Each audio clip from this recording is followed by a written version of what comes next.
You're welcome again. News Central now, at this hour, begins with court matters. The immediate past Governor of Kogi State, Yahaya Bello, will remain in the custody of the Economic and Financial Crimes Commission, EFCC, till December 10, 2024. Yahaya Bello and two others earlier pleaded not guilty to the 16-count charge brought against them by the Economic and Financial Crimes Commission. The former Kogi State governor, who is the first defendant, vehemently denied the allegations before Justice Marianne Anene as they were read out to them. After taking their plea, the defendants' counsel, Joseph Daudu, moved an application for bail, but the EFCC counsel, Kemi Pinheiro, opposed the application, saying it had expired in October. Making clarifications, the defendants' counsel clarified this, saying that the only relevant application before the court was the motion for bail in respect of the first defendant, which was filed on November 22nd. And now to discuss this, we are joined by a lawyer and public affairs analyst, Justice Ojienoh. Justice, good afternoon, and thank you very much for joining us this afternoon here. Mazino, it's my pleasure to join you. Good. Now, Justice, let's go right into it. What are the potential legal implications of the charges brought against the former governor? And what could be the penalties if he's found guilty?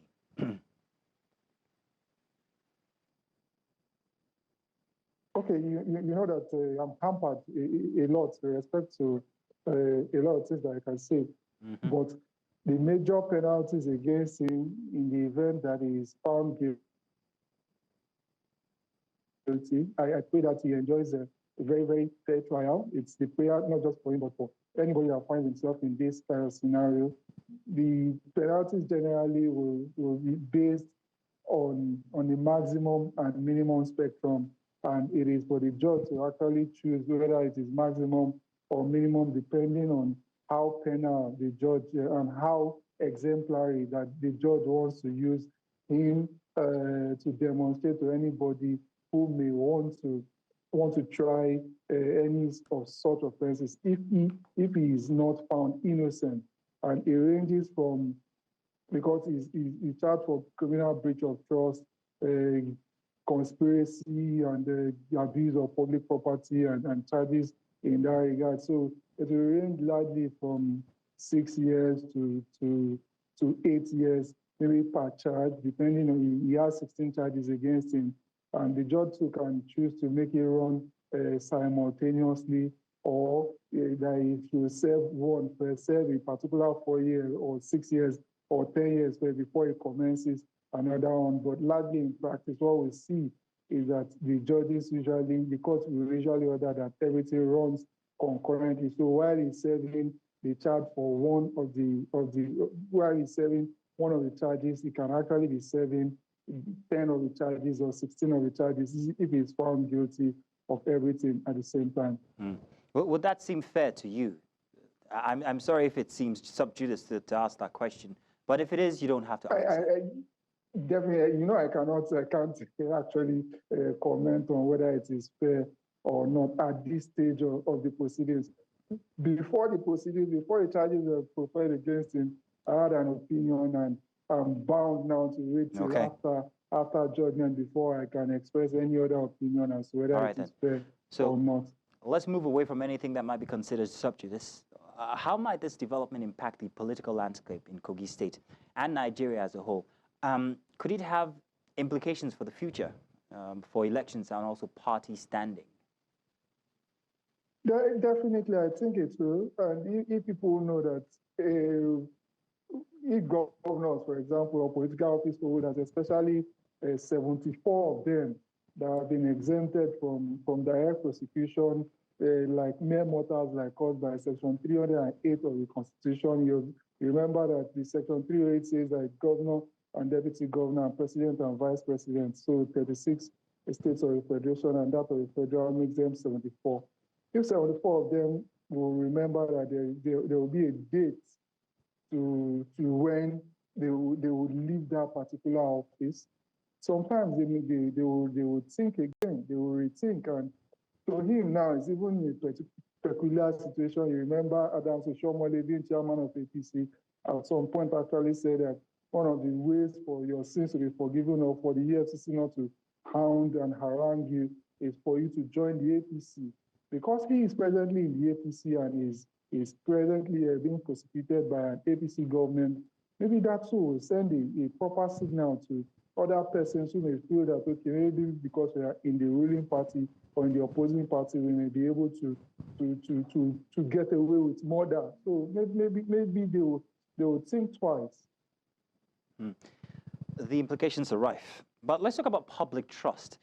Depending on how this case is judged and the outcome for Yahaya Bello, how do you think the public is likely to perceive these allegations and the legal proceedings? Do you think this is going to increase the trust in the judiciary or just utterly perhaps shatter it? I do not, I will be a forever optimist when it comes to the judiciary. I know that there's been serious dents in the image of the judiciary, especially the post-election litigation, and I think it's unfortunately so. I feel that as much as possible too, I'm one of the persons that's calling on the Nigerian judiciary to, when we have politically exposed persons, not just elections, because the tradition was broken during elections when it was allowed for the cameras or even for us to get direct audio from the Supreme Court at the time. I feel that for politically exposed persons, especially because we want to increase the capital, the confidence capital of our judiciary, we should allow for their trials to be followed or to be in a format that is followable by every Nigerian that is interested, or even anybody that's not a Nigerian all across the world that is interested in following the case, so that at the end of the day, we will not have a situation where a set of persons will cry black murder and be saying that, okay, yeah, it is because he had some political enemies in some particular camps. That was why the judgment was bound to go a particular way or not. So I will advise that we allow live transmission of court proceedings so that as much as possible, persons who genuinely are still undecided as to whether they want to believe in the judiciary or not will have no option than to believe the judiciary if they see that the process is credible. We must always, however, also remember that there is nothing that can be done on the face of this earth to convince some other persons that the trial was fair or just or not, because it doesn't matter what evidence is presented before them. They are bound to say that the court is unfair just because the case is decided against them. Well, Justice, 110 billion naira is no small amount. Now, it brings the question what the case signifies for ongoing anti-corruption efforts in Nigeria. How effective has the EFCC been so far, or the judiciary so far, in bringing to book office holders who are being charged with embezzlement? What does that say for ongoing cases? Okay, for me, one of the things I'll also say at this juncture is, to a large extent, it's not the judiciary.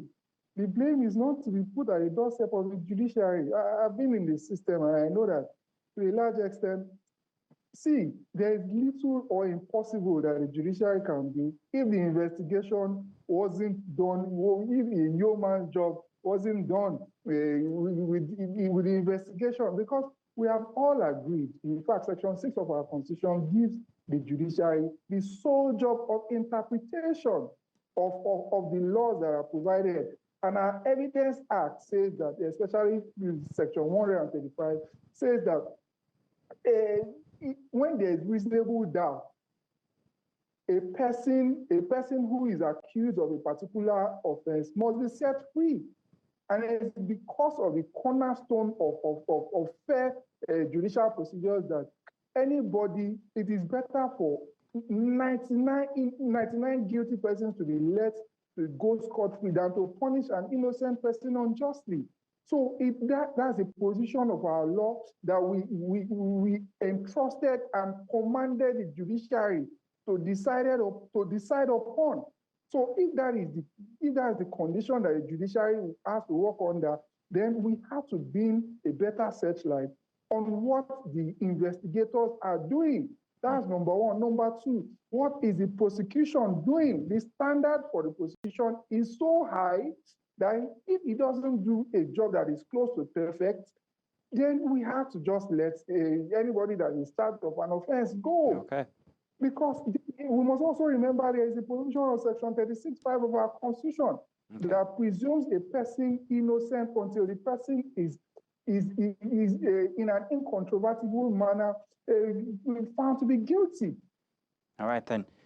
Justice, we are saying it should protect maybe anybody today. It might just be your turn tomorrow. True. Now, Justice, tell you what we're going to do. We're going to try and get our correspondent, Emmanuel Bagudu, who was in court today, to actually give us more details eventually. But I wanted to say thank you very much. And you did say you've been in the system. I wanted to say congratulations for 11 years of being in the system. Yourself. Wow, congratulations. Thank you. Thank you very much. Yeah, we remember.